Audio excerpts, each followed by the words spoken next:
السلام علیکم ورحمۃ اللہ وبرکاتہ۔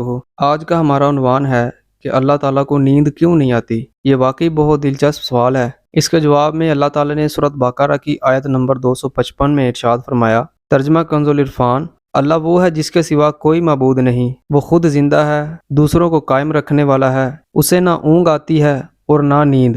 جو کچھ آسمانوں میں ہے اور جو کچھ زمین میں سب اسی کا ہے۔ کون ہے جو اس کے ہاں اس کی اجازت کے بغیر سفارش کرے؟ وہ جانتا ہے جو کچھ ان کے آگے ہے اور جو کچھ ان کے پیچھے ہے، اور لوگ اس کے علم سے اتنا ہی حاصل کر سکتے ہیں جتنا وہ چاہے۔ اس کی کرسی آسمان اور زمین کو اپنی وسعت میں لیے ہوئے ہے اور ان کی حفاظت سے تھکا نہیں سکتی، اور وہی بلند شان عظمت والا ہے۔ تفسیر صراط الجنان: اللہ لا الہ الا ہو، اللہ وہ ہے جس کے سوا کوئی معبود نہیں۔ اس آیت میں اللہ تعالیٰ کی الوہیت اور اس کی توحید کا بیان ہے، اور اس آیت کا خلاصہ یہ ہے کہ اللہ تعالیٰ واجب الوجود اور عالم کو ایجاد کرنے والا اور تدبیر فرمانے والا ہے۔ اسے نہ نیند آتی ہے اور نہ اونگ، کیونکہ یہ چیزیں عیب ہیں، اور اللہ تعالیٰ نقص و عیب سے پاک ہے۔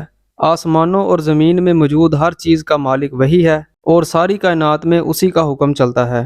تو جب سارا جہان اس کی ملک ہے تو کون اس کا شریک ہو سکتا ہے؟ مشرکین یا تو ستاروں اور سورج کو پوجتے ہیں جو آسمانوں میں ہیں، یا دریاؤں، پہاڑوں، پتھروں، درختوں، جانوروں، آگ وغیرہ کو پوجتے ہیں جو زمین میں ہیں۔ تو جب آسمان و زمین کی ہر چیز اللہ تعالیٰ کی ملک ہے تو یہ چیزیں کیسے پوجنے کے قابل ہو سکتی ہیں؟ اور مشرکین جو یہ گمان کرتے ہیں کہ بت شفاعت کریں گے تو وہ جان لیں کہ کفار کے لیے کوئی شفاعت نہیں۔ اللہ تعالیٰ کے حضور اجازت یافتگان حضرات کے سوا کوئی شفاعت نہیں کر سکتا، اور اجازت والے حضرات انبیاء کرام علیہ الصلوۃ والسلام، ملائکہ، اولیاء اور مؤمنین ہیں۔ اللہ تعالیٰ ہر چیز کا علم رکھتا ہے، خواہ اس کا تعلق لوگوں سے ما قبل کا ہو یا ما بعد کا، امور دنیا کا ہو یا امور آخرت کا۔ اللہ تعالیٰ کے علم سے کسی کو کچھ نہیں مل سکتا جب تک وہ نہ چاہے اور وہ عطا نہ فرمائے۔ ذاتی علم اسی کا ہے، اور اس کے دینے سے کسی کو عطائی علم ہو سکتا ہے،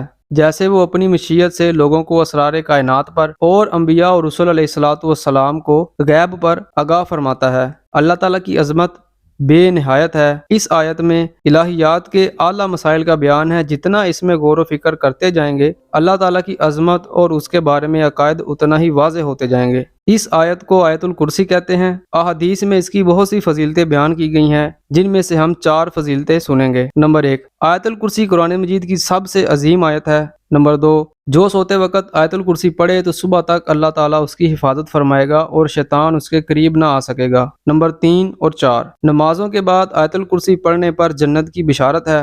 رات کو سوتے وقت پڑھنے پر اپنے اور پڑوسیوں کے گھروں کی حفاظت کی بشارت ہے۔